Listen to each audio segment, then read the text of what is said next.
Mission coordinates locked. Welcome, Helldivers. This is your HellDads Science Team reporting, and today, we're on a special mission. We're deep into the King of the Kill event, and as part of the HellDads R&D Science Team, or should I say, Research and Destruction, we're aiming to rack up those kills and lead the charge. Now, I don't know about you, but every mission starts with a good plan. So, let me take you through what we've got going on here. For this mission, I've designed a build around the Dickle. That's the double-edged sickle for those who don't know. It's perfect for sustained fire, and paired with sentries, it gives us solid backup for keeping up those killing streaks.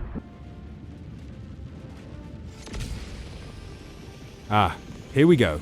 The mission is about deploying drills to nuke nursery chambers on Terek, a rocky moon with mineral deposits deep beneath the surface. When I arrived, my squad leader was badly injured and out of stims. That's when my trusty Dickle came in handy. I cleared the bugs off him, gave him a stim just in time, and bam! A new supply drop lands right after, right on schedule. Now, at first glance, you might notice something was missing in my former loadout. Anti-tank capabilities for the Bile Titans. Honestly, they're more of a distraction than anything. Our goal here is all about chaff. Lots of bugs, lots of kills. But, after thinking it over, I swapped out my termites for gas grenades plus an EAT. It's a lot more efficient at dealing with Titans, especially since my support weapon slot was free. Trust me, the EAT can take down any heavy combo, no problem. Before diving headfirst into a nest, I always make sure to deploy my MG sentry. It's like setting up a solid defense before the storm hits.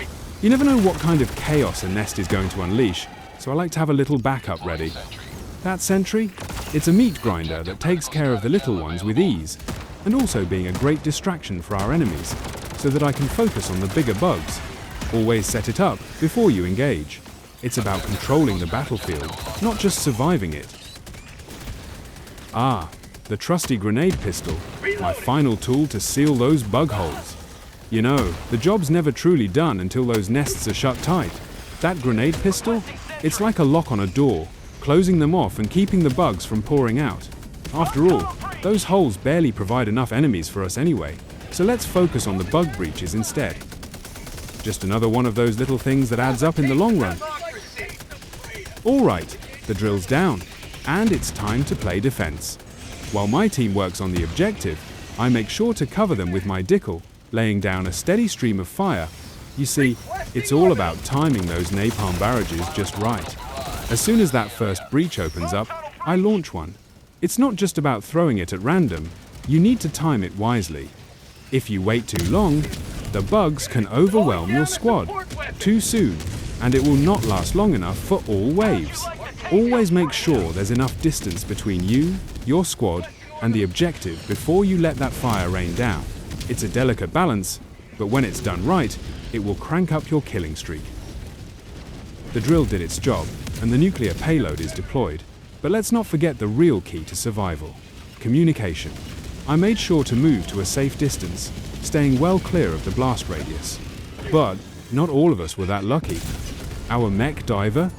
He was right there, ready to support, but one moment he was with us, and the next, he was gone. Vanished without a trace. That's the reality of being too close to a nuke. Sometimes, even the best prepared helldiver can get caught in unexpected events. Always make sure to keep talking to your team, and keep your distance when those big moments arrive. It's a fine line between victory and, well, disappearing. Now, remember when I mentioned swapping out my termite grenade for the EAT? Well, this is the moment where that change really paid off. Out on the horizon, we spotted a spore spewer tower, and let me tell you, those things are a menace.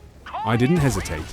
With 2 well-aimed shots from the EAT, I took it down before the team moved in. No point in letting that tower spreading spores hindering our sight when we've got the tools to take it out fast. It's all about being prepared and making sure you're always one step ahead. The EAT does the job, and it keeps us moving forward. And when those big bugs start crawling, the napalm barrage is always my go-to. There's just nothing quite like watching a bug breach turn into a fiery hell. With the Dickle in hand, I was never really alone.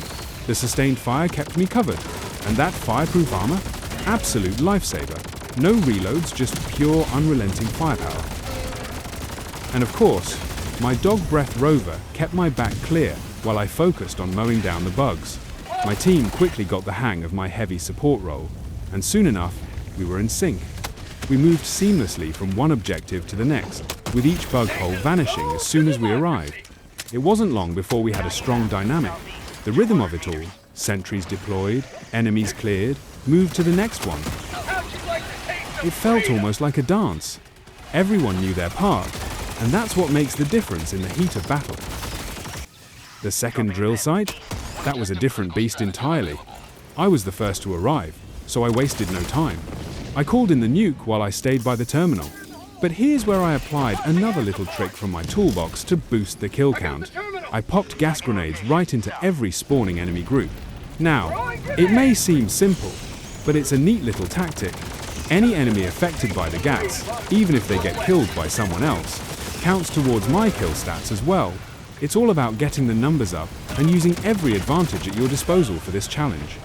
When the nuke was ready, I hit the button and moved to get some distance. Of course, I made sure to inform the team to follow me, but even with all our planning, one of our divers didn't make it out in time. Another hard lesson in always staying alert and listening for those calls. It's a race against the clock, and even a second can make the difference between life and death. But that's the job. We're Helldivers. We keep moving forward, and liberty guides our way. Being able to quickly switch between contexts and prioritize targets, that's the key to survival. Especially when you're separated from your squad, every decision you make can tip the scales between life and death. One wrong move, and you might find yourself surrounded. That's when experience comes into play. Knowing which bug to take out first, when to fall back, and when to hold your ground, that's the difference between a successful mission and a failed one. Once we wrapped up the mission, the team set off to collect samples and inspect a few points of interest. As usual, I offered calling in extraction already, so that we can have an easy extraction once the map is cleared. But of course my true intentions were about fighting of the waves of enemies while waiting for the Pelican to arrive. I always make sure to use the environment to my advantage. My MG sentry was deployed right at the entry point, securing our position while I cleared out the chaff with my Dickle and gas grenades. I positioned napalm barrages at strategic spots in the distance, thinning out incoming waves. Every piece of gear has its place, and in moments like these, they come together to form a solid wall of pure democracy. One thing you'll learn is that the EAT has to be called in well in advance. You don't want to be scrambling for it when the pressure's on. It's like laying out your tools before you start a job. Always have one ready when you need it. You can't afford to be careless, and every move counts. Trust me, it's saved my skin more times than I can count. Now one final remark. When you're using the Dickle, you've got to keep an eye on your heat. It'll overheat eventually, and when it does, it deals extra damage, but it comes with a price. That heat burns you too. That's where the Salamander heavy fireproof armour comes in. Sure, you might catch fire eventually, but it gives you that extra window of time. Just enough room to have infinite firepower before you have to pop a stim. It's all about managing those risks and staying in the fight as long as possible. Now, here's where things went a bit sideways. I was so busy fighting off waves of Terminids that I didn't even hear the boarding call. By the time I realized it, the ship was already lifting off, and I was left behind. Classic mistake, I guess. When you're in the heat of battle, it's easy to get tunnel vision. But hey, the total outcome with 0 death and leading the pack with 431 kills was totally worth it. If you want to join the fun and see how high your kill count can go, head over to the HellDads Discord and participate. We've got 4 divisions competing, and right now, the R&D Science Team has a good head start. Let's keep it that way, shall we? Remember, the event goes on for 3 days, and we're just getting started. Stay sharp, science is on our side.